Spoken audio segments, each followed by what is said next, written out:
Well, good evening. Welcome back to A Valid Answer. Here is Scott and Marshall. Oh, yeah. You weren't even going to let me try to say your name, huh? Yeah, that's how you were like, and no, I'm going to just jump right in there. I knew it was coming. You knew it was coming. Well, hey, you can find us here on A Valid Answer on currentcast.com every Sunday night at 5. And you can catch us on Valid Answer on Facebook, Currentcast on Facebook, Valid Answer on iTunes podcasts. And if you want to, you can go on to currentcast.com on their website there. You can sponsor us and we'll mention you as part of our sponsor because now we got people outside of my family who are producing this show. And, you know, it'd be nice if we started paying people, but, you know, until then, it would be nice. Until then, we're going to use free child slave labor because that's the capitalist for you, right there. Right there. I don't see him stopping the podcast though. I think you have a wallet. I haven't seen you open it for... No. I've given all my money to the state for the poor. Exactly. See, again, socialism and all that makes you not want to give out of your own heart because you already know, well, they've already taken my money. I don't need to give anymore. It makes people less charitable. Oh, my gosh. Okay, let's not go down that road right now. But, yeah, because you're a little burnt out of shape on a Facebook post or something that you were arguing earlier today. We're not going to get into that. I'm going to deal with that later. Yeah. Because the show is now, and I want to focus on this show. And I will win that debate very shortly if I haven't already. Come to bed. No, somebody's wrong on the internet. Right. Oh gosh, I spent so many years doing that, and I'm just like, I can't deal with that anymore. So that's why we have a podcast now, and I just get it all out of my system. And I'm like, okay, well, there we go. So there's been stuff going on in the news, just covering a few things happening in the news. And we've talked a little bit about immigration before a couple of times now, I think. But there's something major in the news going on right now about this caravan that's started in Honduras and has declared that it is on its way up to the United States to seek asylum from all the horrible things that are happening in Honduras. Tell us a little bit about that caravan. What do you know about it, Marshall? What have you seen on it? Well, isn't it like 14 or 15,000 people? Maybe what I've heard. If it's grown that much, maybe the last time I heard, but it was like 7,000 people. It started off as 1,000 people in Honduras, right? It's up to 14,000? It could be. Now, again, that's a hearsay number that I heard just offhand. So I don't know. Clearly, I'm sure it's in the thousands. Yeah. And, easily in the multi-thousands, yeah. Yeah, they have said that they're on their way here. I don't know how exactly they're getting here other than they're walking. From what I understand, they're all walking. There's been some reports of no, they're riding trains and cars and people are paying for it. I don't. And I don't know how they're eating. That's a very good question. I read one article that said that some of them who have a little bit of money are actually staying in cheap hotels, wherever that. Others are sleeping on whatever they're carrying, but I don't know how they're eating because from what I understand, it's going to be like a 2-month walk. Well, it's like an army. Yeah. You know, when you get into thousands Interesting of you people, use that word, but anyway. A small army that's literally on the move, and an army requires logistical support. So are they getting logistical support from someone? They have to be. If they're not, then they have to be living off the land, and that would be the foraging, as we would call it in military speak. And that would include literally stealing and eating and consuming everything in sight. In modern times, it'd be like a plague of locusts. I was say it's not like a forest. And I don't want to compare people to a plague of locusts, mind you. No. But I'm saying that when you forage, when an army forages, it has the same effect. Right. Well, I mean, and again, if you were foraging through the wilderness, you'd be finding. But there might be some finding wilderness, but if they're going through a city, then foraging literally means, it could be as bad as digging through trash cans, but in a third world country, are there trash cans filled with food like into first world countries? I wouldn't know. I don't know. So, if you're foraging in a city, does that by necessity make you stealing? I don't know. I don't know how they're traveling. I don't know how they're moving. I would imagine there are aid groups out there providing what basics they can. I don't know if there are church groups also out there that are providing humanitarian assistance. I don't know if the Mexican government is doing something. I've heard that President Trump is demanding that the Mexican and Honduran governments and Guatemalan government, I imagine, because there are Guatemalans also in the caravan. Yeah. Also demanding that they stop them. But as far as I know, they're not necessarily being stopped. They don't seem to be. It looked like for a while last week. It looked like the at the Mexican border they tried to stop them. Well, they flew down a lot of troops. Yeah, and I saw images. I saw images of bloodied and beat up police officers that I guess basically they just finally backed off and let the horde through. Mm-hmm. I know that there is some question as far as like when international law and you're seeking asylum. As I understand, you're supposed to seek asylum in the first country that you can. To be passing through multiple countries to get to asylum somewhere else, I don't think is looked well upon by the international court and stuff like that. It's not. It shows that maybe you're not necessarily seeking asylum. You're supposed to seek asylum in the first country that you can, and they're just passing through and they're not seeking asylum, or most of them are not. I mean, it's growing. It's not getting any smaller. It's not like 1,000 people left and 200 of them sought asylum in that country and the West went on. It started as 1,000 and now you're saying it could be over 10,000, at least 7,000 from numbers that I've seen recently. And we really don't know what the numbers and we really don't. are. It's almost impossible almost impossible to get. And the media being what it is and sensationalism being what it is, it could be a much smaller group, but it could be quite large. Certainly, it's significant. It's newsworthy, and it's something that all of us should be discussing because this caravan, in my personal opinion, is likely the product of U.S. foreign policy. Mm-hmm. We have created the environment which has caused this decades to happen. Ago, right? Well, in 2009. Oh, okay. In 2009, Honduras in particular had a president who was from the moderate, if you will, liberal leftist party, but somewhat moderate, sort of mainstream. He instituted things like a minimum wage. He started to hand out food to people who were poor. Basically, she started to do things that most of us would recognize or regard as socialist. And in response to that, conservatives in the country, particularly capitalist conservatives, got very upset. And they basically staged a coup. And the United States government, it's not clear that the United States government was blatantly involved in the coup, but we also blocked any attempt to restore that country's president to power.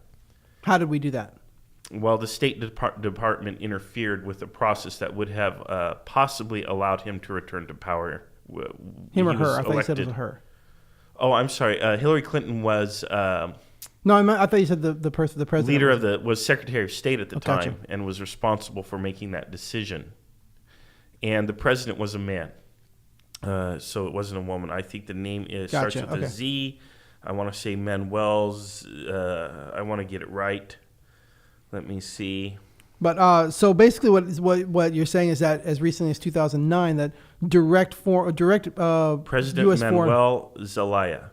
Yes, U.S. foreign policy, yes. Directly withheld him from regaining his office? We placed obstacles that basically made it impossible for him to return and resume his leadership. How did we do that? I mean, we illegally interfered in their... We definitely interfered. Now... What could we possibly do that keeps that person from coming back into power?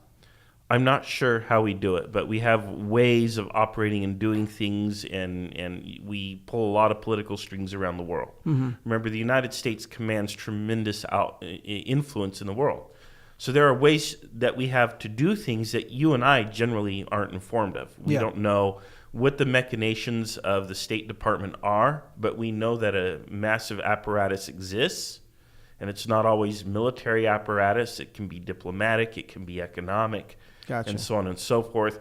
And I don't know by what means we were involved in this coup, but I do know that we participated, at least in some level, in allowing a democratically elected president to be removed from office, arguably because he was a leftist.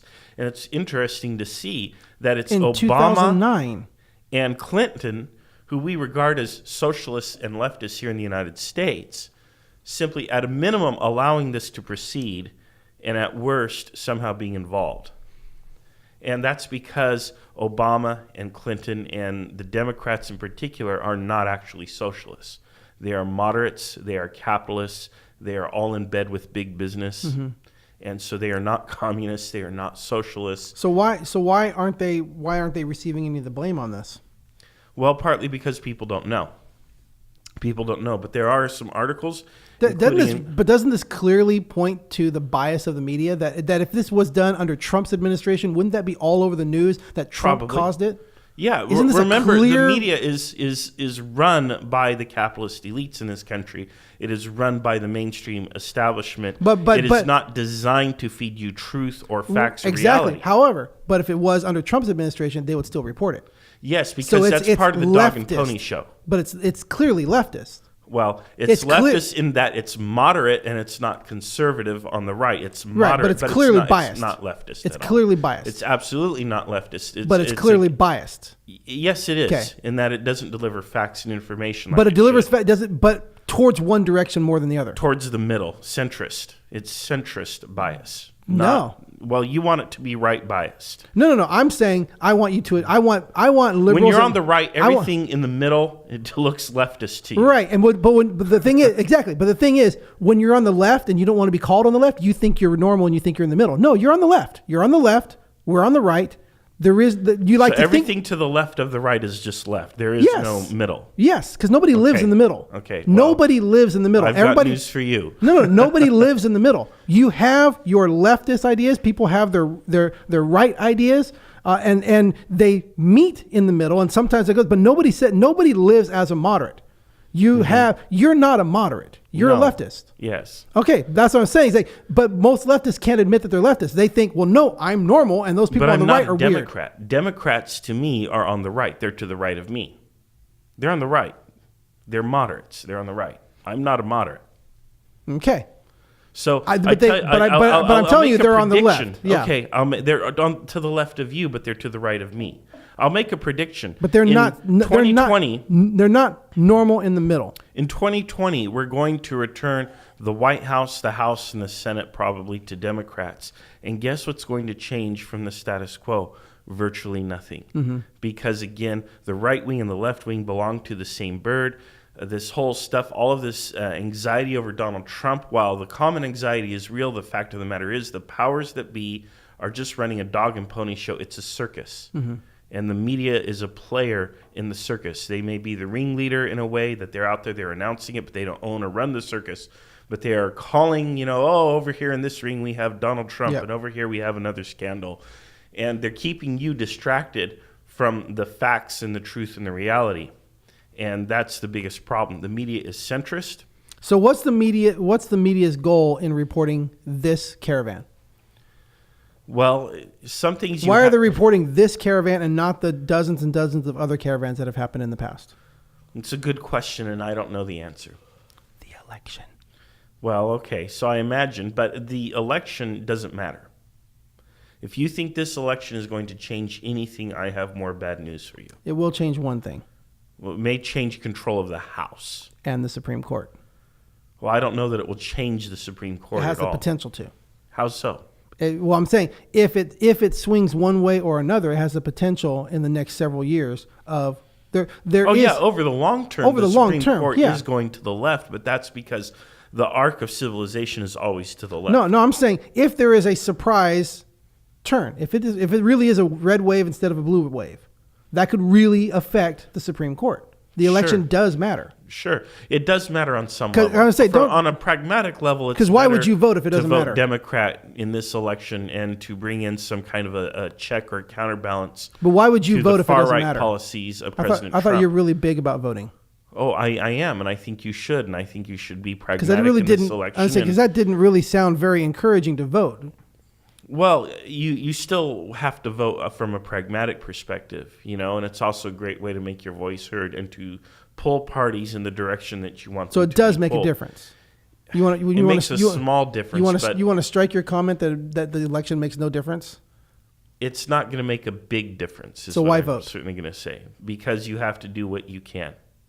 You have to do what you can, but don't expect massive change. In 2020, you can have a Democrat in the White House. You can have Democratic House, Democratic Senate. We are not going to see substantial change for the common everyday person on the street in the United States. Main Street will not see a significant change if you elect a blue wave. Even though it is seeing a fairly significant change right now. with unemployment and well, that's and the joblessness. hyperbole. But the fact is, no. Didn't you hear the economy's doing great? Wall Street's up like to the moon.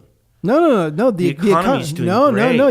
So you're not reading the ones where the unemployment is down, or that's not the economy. The economy is just Wall Street. No, Scott. it's not. No, it's not. Just Wall Street. What's up is the numbers for again. I wasn't prepared for this. Being facetious. Right, exactly. But you know that it's up for the middle class. Like right now for the middle class, it's up. Inflation is wiping out those gains. Right, you're right. But Middle class is getting things are moving higher wages up right now. But inflation is moving up faster than the wage increases, Okay. as well as rents and mortgages and all of that.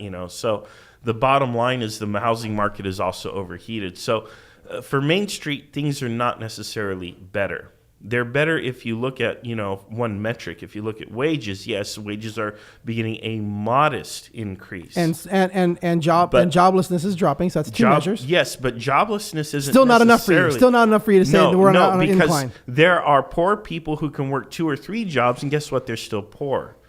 Joblessness, when wages are low, having a job doesn't mean that much. So it's about having good paying jobs. But it's better than it was. And there's no metric for good paying jobs. But it's still better than it was. Are more people working now than they were a year ago? Yes, and making more money? They're not necessarily making that much more. In fact, their purchasing power has diminished thanks to inflation. So they're not really making more money as far as purchasing power is measured. So are they making more dollars? They're making more dollars, but inflation has wiped out those gains. Nothing is good enough. There's always. Well, not in the status quo, not in this dog and pony show circus. It's never going to be good enough because it's bad. You're doing bad. I'm doing okay, but we could all be doing better. Look, if it is so bad, why are 10,000 people on their way to get here? We're so bad. Because it is still better than the disaster the United States has participated in creating. And why didn't they go south? Why didn't they go south? Because to the great socialist countries that are down there. What, Colombia, Venezuela, where things are also problematic? Yeah. And I don't know that those countries are necessarily socialist. They're not running. Oh, yes, they are. Venezuela, absolutely. They're not running to socialist countries. They're running to a capitalist country.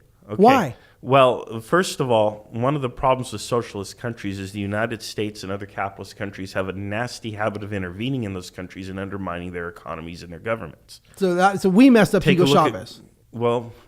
I wouldn't be surprised. You wouldn't be surprised because that's your bias. Take a look at Colombia, for example. Take a look at Colombia. The people have repeatedly asked for a socialist government. I just want to establish that's your bias. You didn't have any evidence.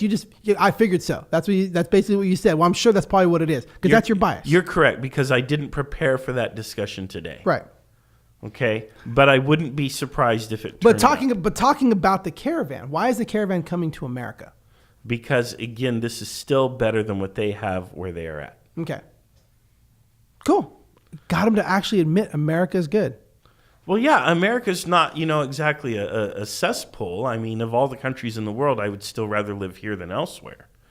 I mean, I speak the language. Scandinavia, I think, I kind of like the idea of maybe relocating Iceland or Sweden or Norway or maybe even Finland has, it's very attractive, those countries are. Why don't you?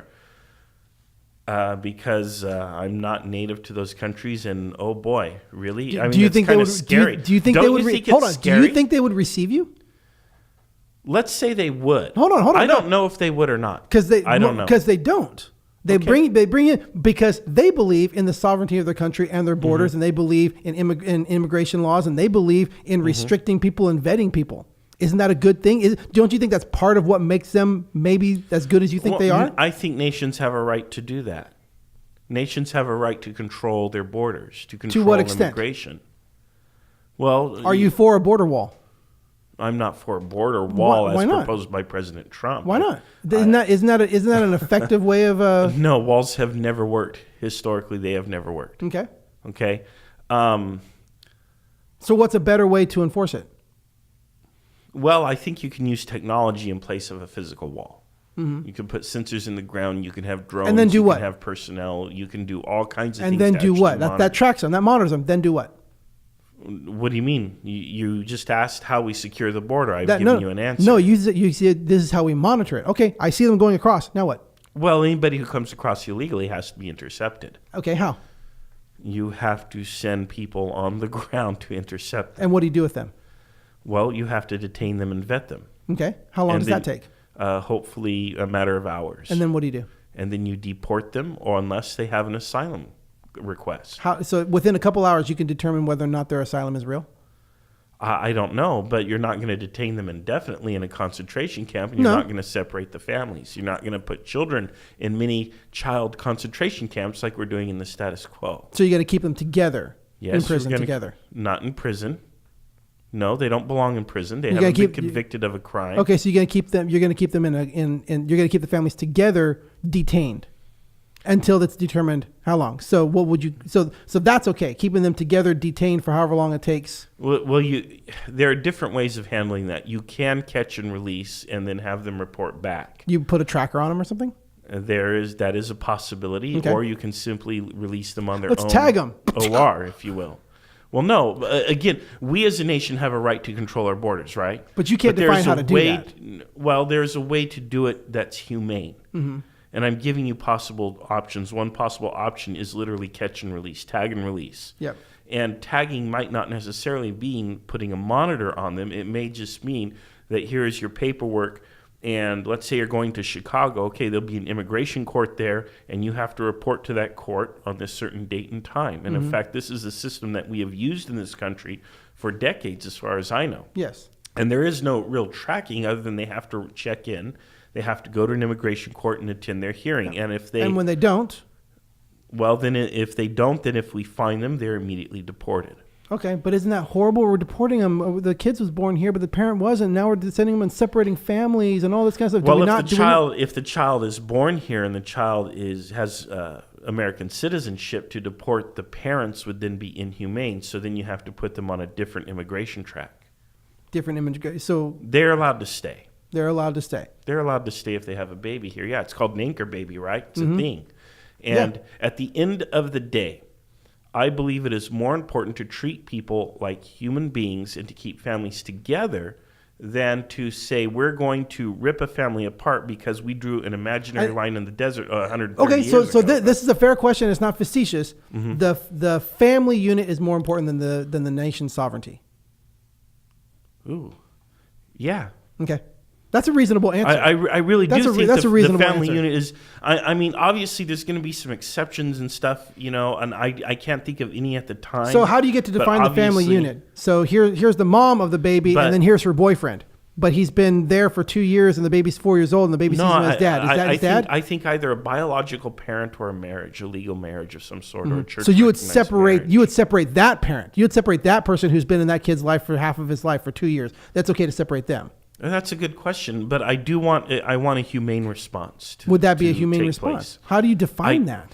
I don't know off the top of my head, but I think there should be a way for reasonable people to work these things out. It has to be a legally defined way. That's the problem. The legally defined way is hardly for a reasonable person. I agree. It has to be legally defined. And I'm not going to sit here and start defining this case and that case, But somebody has to. Somebody has to. And how long does that take? And what do you do with them while it's taking that long? It should not take as long as it takes in the status quo. Literally, you and I could sit down at a pizza parlor with a pizza and a pitcher of beer and give us 2 hours and a sheet of paper, and you and I could literally come up with a plan that is probably reasonable. Mm-hmm. For these plans and these policies, which, just so you know, is something I actually did. Years. Hold on, which is something I actually did. Okay. Something I actually did with a friend of mine who contacted me, and we had lunch together, and he had this idea for housing homeless. Okay. And we sat for like an hour and planned everything out, and then all this stuff. And the thing was, it's not that's great. We sat down. That's going to get shot to pieces by someone who actually has information with lawyers. We have all these great ideas, and that's great. But I know that's something that's not enough. You need all of the legal stuff. You need all of that time for people to break it apart and tear your idea that, we can just sit down because it's going to get shot full of holes because you can't think of everything. But why is it going to get shot full of holes? Because there's always a legal loophole somewhere. Right. When are you going to define exactly like I said to you, how do you define that person who's not the stepdad, is not the father, is the boyfriend, but has been in that life? And so how do you make that legal? You got all and how many for that particular thing. What percentage of cases involve that? Right. It's all the different circumstances. Well, what if it's this, and what if it's that, and all of the what ifs? You have to have a legal answer. So rather than putting those into a separate category and say we will work those out as it goes, what we're going there still needs to be a legal definition for those things in order for you to put it in law. Okay, and that's fine, and you would put them on a different track. So you would put them on a separate track where their case will be resolved on an individual basis at some later point in time. But if you can decide 90%, 98, 99% of the cases by a document that you literally just, worked out and everybody agrees it's reasonable, why not do that? The reason why we have a problem with immigration policy in the United States is because the right and the left profit from that problem. It is a wedge issue that they get to use to distract you from the real things that they are doing behind the scenes, which is voting themselves raises while suppressing the minimum wage, cutting benefits for people, basically undermining Main Street and literally stealing from us in the form of taxation without delivering value to us. Once again, and then they point, oh, look at the immigrant caravan. Let's talk about that. Once again, the answer comes down to freaking term limits. Well, term limits is definitely a part of it, but I think you also have to get that's the biggest answer right there. Money out of the system. Yeah, you literally have to get the corporate money. But like I said, all that out. It's much more difficult to spend that corporate money when that seat is constantly being recycled. But I want it out completely. Yeah, I don't even want it in there for a one-term person. I just want it gone. People should be elected based on merit and the quality of their ideas, and not on the basis of their advertising budget.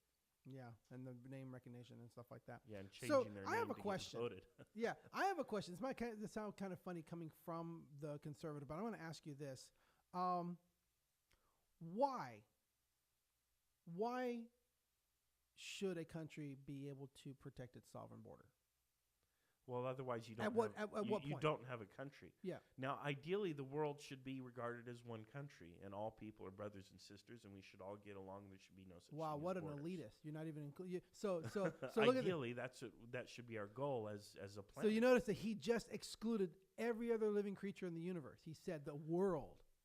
You just thinking again. I'm trying to open your mind on this. Thinking that you're being open, you just excluded.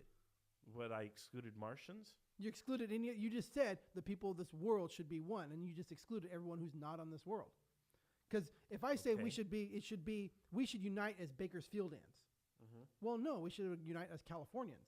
Well, no, we should unite as Americans. No, we should unite as Earthlings. Every time you do that and you think you're being inclusive, you're actually being exclusive. Who am I excluding? We don't know yet. Well, when we know, then maybe we'll invite them in too. But I'm just saying, every time you think you're being, if I think I'm being, hey, we should just be American. Well, then I thought, well, even that's being exclusive. Even that's being segregationalist, basically. And but that's not where we're at right now. Right. That's a goal. But is that reasonable? Is it reasonable to say there should be, or should it just be no? We're Earthlings. And then eventually we find out something else, then we're... I'm not interested in debating aliens with you. If you want to talk about I'm not, humans and national borders... That's not what I'm saying, but I'm okay. I'm just saying, is there a point where you should say this is sovereign or not? Should you always just keep expanding it once you know that there's more? Well, when it comes to humans, we have a lot in common. When it comes to like space aliens or the other, we don't know anything. There's literally no information or anything to go on. Nor and I'm not even trying to. I'm not even trying to talk about aliens right now. I'm just saying the concept of saying we're going to broaden to this. Even that concept is exclusive.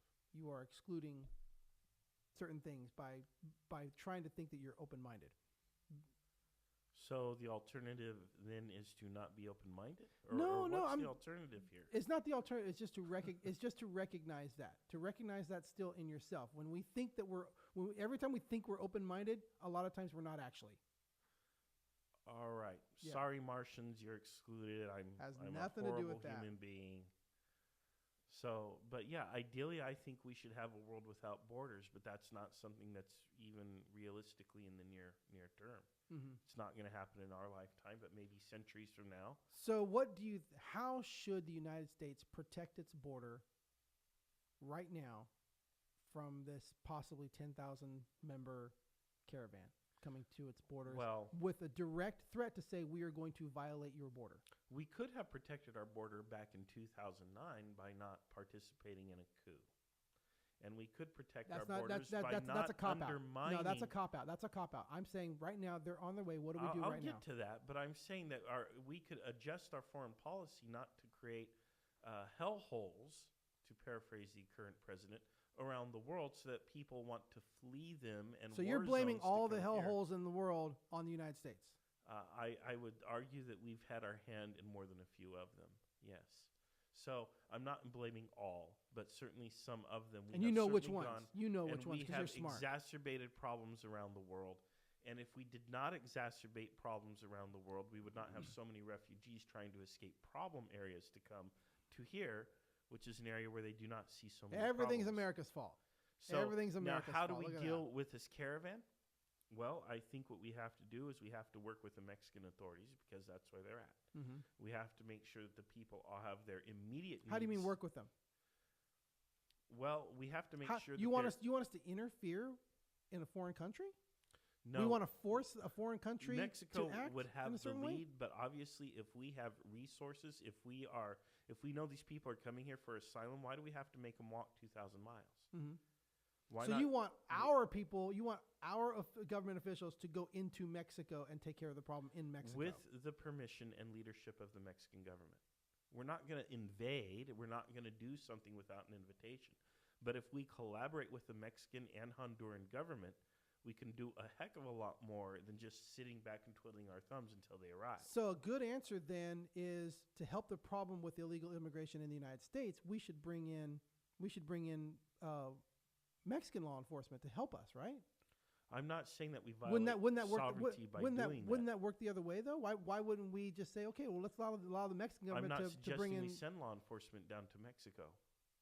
I'm suggesting that we send humanitarian people and people who can start processing asylum requests. Right, but There's official government walk government officials, 2,000 United miles States to the government United States. United States. Well, again, they should be getting asylum in the first country they come to. Okay. That's what they should be doing. Well, so they're not really coming here so. they're not really coming here for asylum, because asylum would be coming to stopping at the nearest country and getting away from the country that they're escaping from. So they're not coming. It's unreasonable that they're coming all the way to the United States for asylum, traveling all the. It's unreasonable that we're making them walk this far. That's not our responsibility.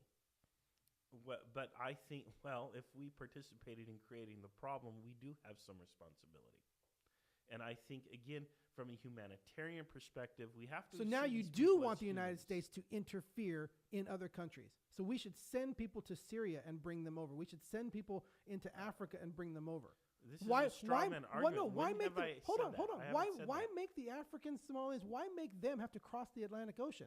That's horrible. We should go and get them. That's the argument you're making. No. That's the argument you're making. If they present themselves and say, I want asylum, let's say they go to a U.S. embassy. But they have not done that. This caravan has not done that. They're just marching through countries. And I don't know why. Okay, but you don't, even though you don't know why, you want to send U.S. officials into a foreign country to help these people travel to the United States. Why wouldn't you do that for any other refugees in the world? Oh, I think we should. We should. So you want the United States to interfere in foreign countries? I don't know that that's necessarily interference. It's not interference if the foreign country allows us to enter and play that role. We have to ask permission, and with permission, you want us to be the global and on their police terms and conditions. You want us to be the global police under your concept. You don't like when the United States is the global police when they're doing others, but to do your work, you would love for the United States to be the global police to do your work. Either you view these people as human beings and you treat them as such, or you view them as outsiders and less than human and you treat them in that way.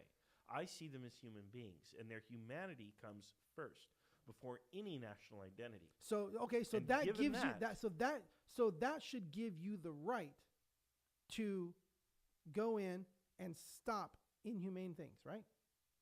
I think if we are going to recognize people's humanity, then anybody who makes that recognition, regardless of your nationality, your first loyalty is to humanity. Okay. That's your first loyalty. And in that case, I think the world should be doing more. So not just Americans. Right, okay. But the world should be doing more. Yeah, the UN does a great job of that. So, yeah, they cause more problems than they solve. So what you're saying is that you want the good countries to go in and interfere and stop the bad countries or the bad governments or the bad cartels or whatever it is, because this group wants to get out. They want asylum and they can't get out. I want the good humans to stop the bad humans from doing so bad you do things. Okay, all right, good. You get to define who's good and who's bad. No, that gets into a more complex question. But certainly I think most of us can agree on what is good. And so again, most of us can agree on what is good. So, that's great. We can just, as long as most of us say, what, this is the good side. That's bad. Let's just go over there. We're going to get, isn't that the argument that was made when, whether right or wrong, but isn't that the argument that was made when the United States invaded Afghanistan and Iraq 10, 15 years ago? Is that not the argument that was made, whether it was right or wrong and what they actually did? Is that not the same argument? Those interventions should have been carried out by the United Nations. The United Nations should have handled that. And at what point the United Nations at what points when the United Nations doesn't refuse to handle those things? Yes, which they did, because the United Nations also has issues of its own. Mm-hmm. So if the United Nations doesn't do it, nobody should step in and do it. Well, what I think is the United Nations should do more than it does if it wants to retain its credibility as an international peacekeeping organization. But if it doesn't, it's okay for the other countries that have the power to do it to sit back and twiddle their thumbs and wait for the United Nations to do it. Well, at the end of the... or should the good people do something? Well, I do think the good people should do something. And yet when they said that they did, were you for it or against it? Are you talking about the attack on Afghanistan? Yes, I'm talking about the attack on Afghanistan and Iraq. Were you for that or against that? I was definitely opposed to Iraq. In Afghanistan, I was in support because the Taliban regime was not supported by the people there. Mm-hmm. It was a small, radical regime that had seized power and in part installed by the United States once again. And then there we are undoing something that we did in the first place. Yeah. And I would have much rather seen an international coalition, as Bush said, a coalition of the willing, but I mean with international leadership. But when they don't, is it okay for a country to move unilaterally? If there is a direct threat to that country, yes. Oh, only to that country? Yes. If there's not a threat to you, what are you doing? It's not worth it just to go rescue humanity? That's what you were saying. You were saying, why not? You were saying they're human beings and they're being treated inhumanely. You should recognize, yes. And so let's go help them. There are ways that a nation can help unilaterally without bombing other countries and innocent people. So as a nation, I think the United States should recognize the humanity of the refugees who are asking to come here. Mm-hmm. We should send our immigration representatives down there to begin the process of interviewing and vetting individuals, and if they are qualified, we should bring them here rather than compelling them to walk 2,000 miles. We're not compelling them. That's the only way they're going to get here is if they make that We're walk. Not compelling them.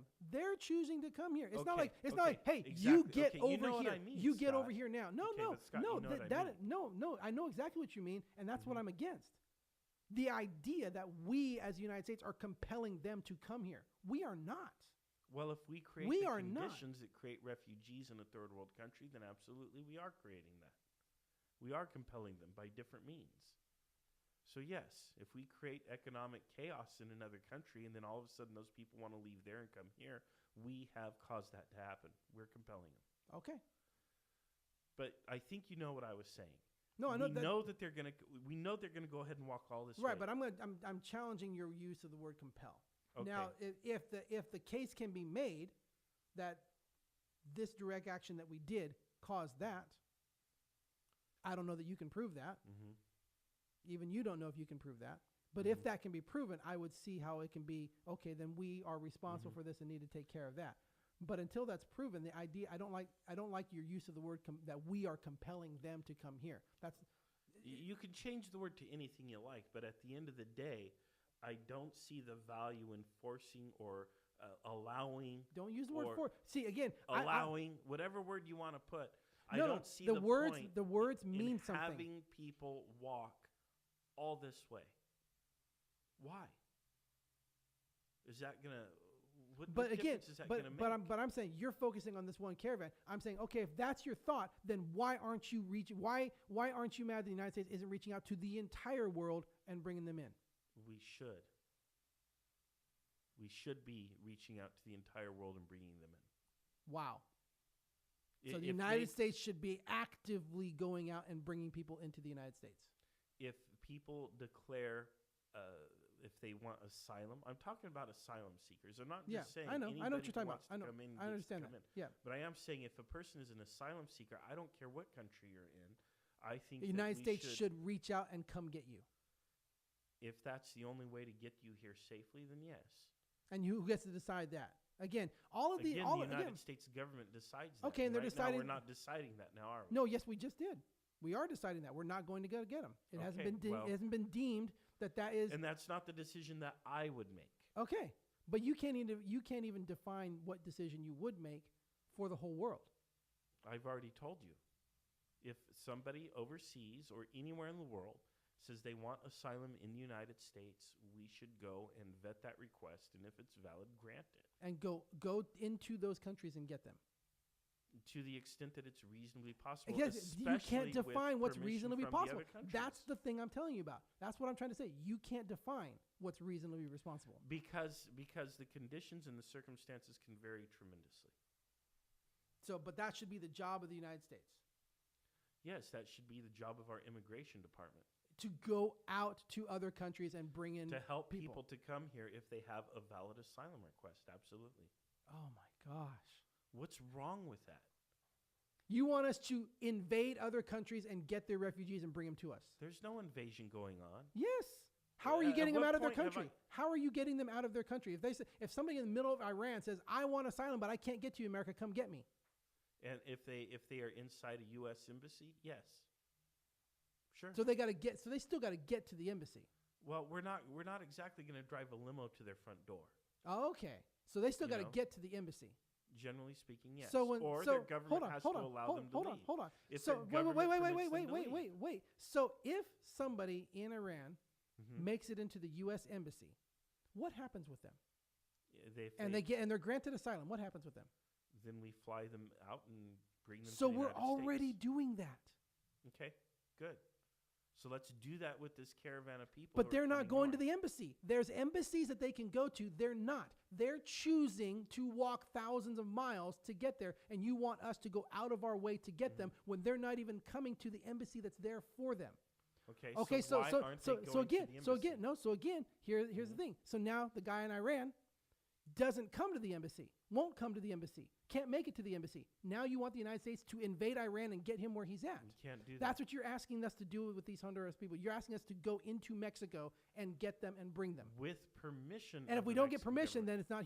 So you can only be humane if you can only be humane if you have permission to. We can't invade another country to do this. That's why I'm saying with permission. If the Iranian government grants us permission to go and get a person out of their country, by all means, I think we should go ahead. But it's with permission of the sovereign power. Okay, so when they don't get permission, then we can't be humane. We have to get because we can only we can't be humane. Invade another country. Right, we can only be humane at the level that the evil country will allow us. And that's reality, isn't it? Yeah. I'm sorry, but that's reality. Yeah, it is. That is reality. What we should do then is we should try to get the country to not be evil. So we should interfere with their country and set up somebody that would work closely with us, just like we did in Honduras decades ago. There are probably ways to get you are literally setting us up to what the United States has already done and messed up. Again, it's progressive saying, no, I'll do it better than they did last time. I'm not going to learn from my mistakes. I'm not going to change. I just know I'm smarter this time, so I'll make better decisions. I wasn't in charge of it decades ago. If I were making the decisions, it would happen better.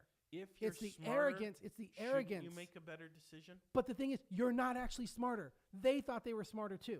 It's the arrogance of progressives that think they're smarter now and won't make the same mistakes of the past. And how does progress happen? You can try a thing many times and fail, but then eventually you settle upon the recipe that works. And that's exactly what progressivism is all about. Progressives consistently try to make the world a better place. They often fail because they are resisted by conservatives, and eventually then they succeed. Remember, progressivism gave us the right to vote. It gave us equal rights for women, gave us equal rights for minorities. It gave us eugenics. It gave us... No, it gave us... Yeah, that's progressive. It gave us the weekend. It gave us the minimum wage. It gave us social No, security. you can't say eugenics didn't come from progressives. That did come from progressives. Eugenics. Yes. Okay. Making and the people... today? And do we still have that today? No, but you have to own that. So it's been discarded. Yeah, but you have to own it. So it's been discarded. But you have to own it. I don't know that I have to own anything because, number one, you have not made the case that that comes from progressivism. And second of all, it's been discarded. So you're saying that Margaret Sanger was not a progressive? Okay. Well, I do think she wasn't she? Yes, she was. Okay. However, that does not mean that you have to own that. Again, founder of Planned Parenthood, by the way. Yes, but you have to discard... Based on the idea of using eugenics to get rid of Negroes. Okay, which was actually an inherently conservative position, not a progressive position. No, she was Abortion is progressive, but racism is conservative. So a person can hold two different conflicting Progressives can't opinions. be racist, apparently. Sure they can. Okay, so, but racism is an essentially conservative position. It's not necessarily, it's certainly not part of modern progressivism. Joshua Roberts, we have somebody commenting on there. A lot of it is stuff that we're talking about. You know, our government's even strong enough to handle the problems that are causing a mass migration. Didn't we already have the problem of being seen as the world police? Yeah, I think we did. I think Joshua was asking you, are you arguing that you should use our resources to assist them with their own issues? That's a good question. Are you thinking that the United States should use our resources to assist non-Americans with their issues? If they're declaring asylum, then yes, I think so. So asylum is the defining thing. They have to. Yeah. So how do you define asylum? Well, there's a legal definition for that, but basically you have to be in some sort of existential danger where you're coming from. By what? By what? What do you mean? What? Well, I mean, can someone if you stay in your home country, you are at risk of death. By what? You're in bodily danger of either you're in danger of death or imprisonment or torture or some other terrible thing by staying where you were at. Can someone claim asylum to get out of Compton? Well, Compton does not meet the test of torture, incarceration, or death, does it? But there's threats of gangs. Threats of gang violence. Okay, now because they're saying they're fleeing Honduras because threats of gang violence. If there's a specific threat against your person, now, so the gang has put a mark on your head, then yes, you would qualify for asylum under those conditions. The fact that you live in a gang-infested neighborhood would not necessarily qualify you for asylum. Even though there would be in that neighborhood a large number of innocent people dying, what would be the limit that you would allow asylum from? How many people? What percentage of people have to die before you say, okay, that's asylum? Yeah, I don't know. I don't know how that connects to I'm just saying, specific threat. But I'm saying, how do you define that? If someone's saying, hey, I'm facing domestic abuse, I want asylum. Mm-hmm. Well, if you're facing domestic abuse, then in that case, there's a direct threat against your person. Right, but does that give you reason to have asylum in another country? It might, yes. If it's the only thing that can save your life, then yes. So you have to prove that. You have to establish that. So the onus is upon that person to prove it, or do we just accept it at face value? It has to be established, and I don't know how we prove those types of facts, but it's not necessarily a court of criminal law where you have to prove beyond a reasonable doubt. Mm-hmm. So as long as there is some kind of evidence that the person is telling the truth, I'm inclined to be liberal about that and say okay. Okay. Well, Joshua Roberts, thank you for jumping in with those questions. And why not ask Mexico to allow us to set up immigration offices for processing within Mexico? I think that's kind of a question. I think it's a great idea, actually. Which I could see more. I can't stand that it does that. No, I do think that would be a great idea, that we do that. It's ridiculous to say to people that they have to walk 2,000 miles, and then if they survive that walk, then they can have the luxury of a vetting procedure, I suppose. I would rather vet them in their own country. Why not have an immigration office in Honduras? There probably is, right? Why didn't they go to the embassy? Okay, so why are they doing this? And again, we don't know. Yeah. We But don't you know. want to go in and reward that, even though we don't know. Well, no, I want to recognize the humanity of the people who are trying to flee persecution, and I want to take care of those people. Mm-hmm. But you have to vet them out of the, roughly 80% of them that are military-age males. Okay. Yeah, there has to be a vetting process. And are they trying to escape the draft in their country or what have you? Maybe. Are they trying to escape persecution? Just trying to escape a draft isn't necessarily a valid asylum request unless maybe you're a conscientious objector.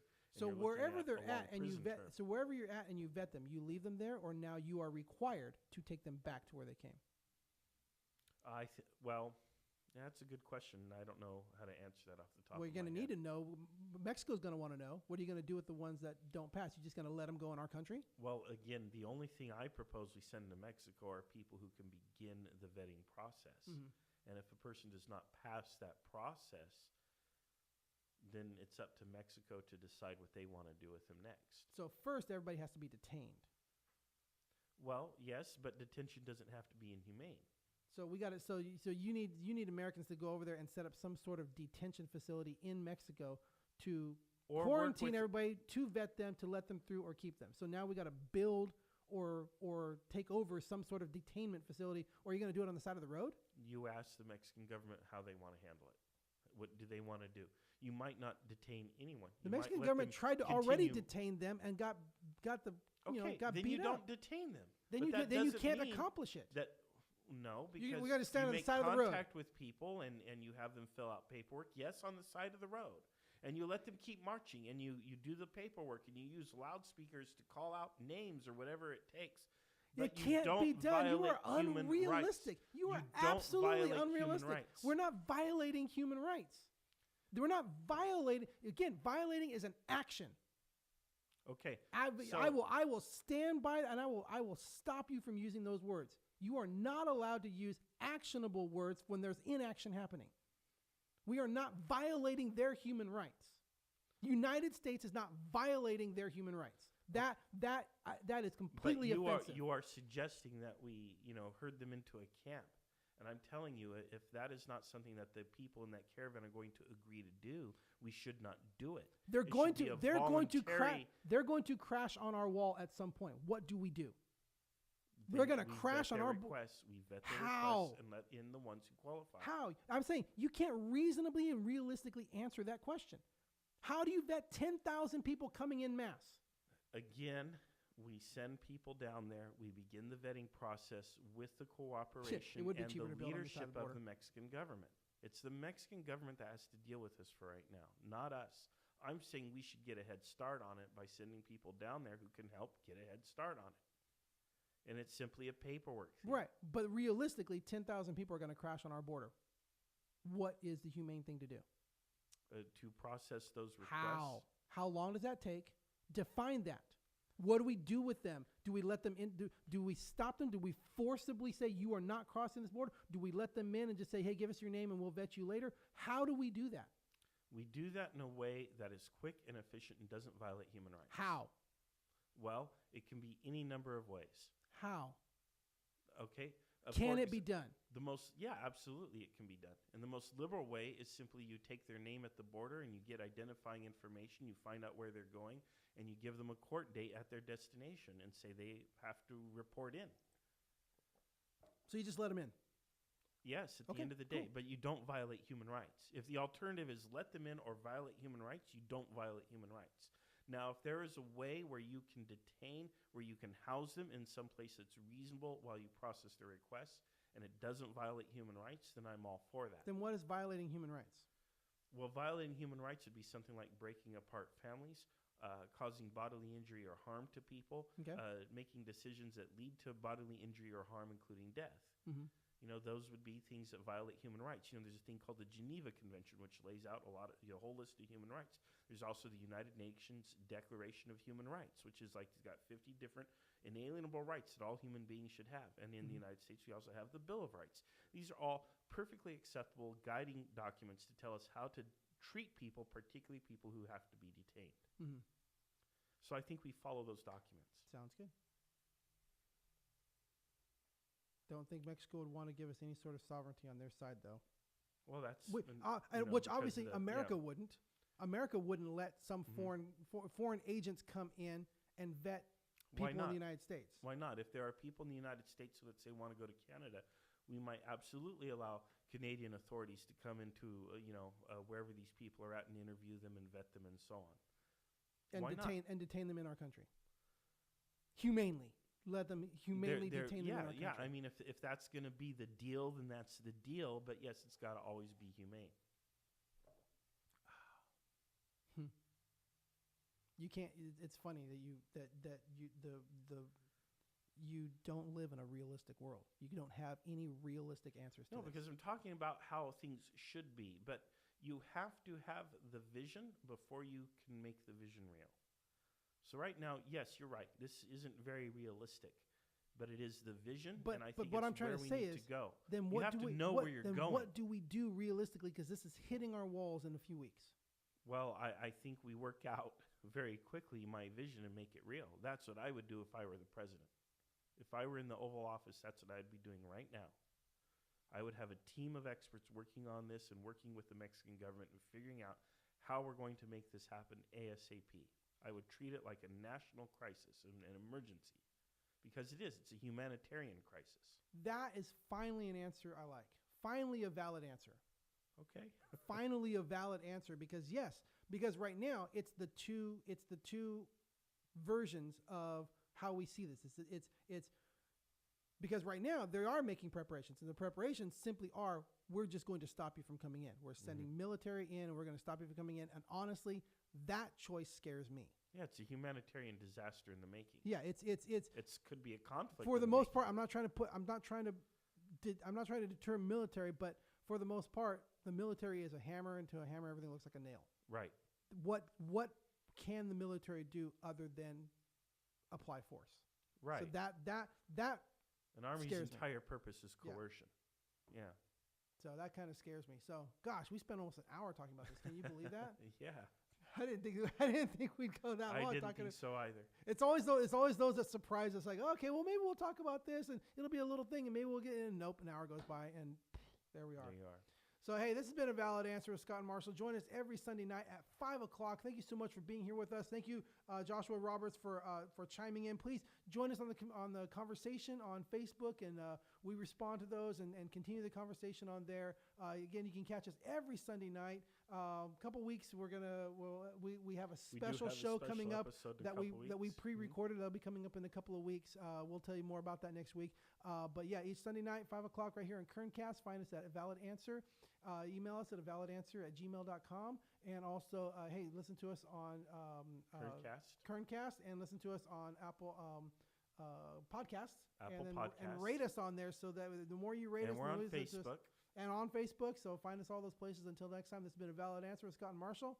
See you guys later.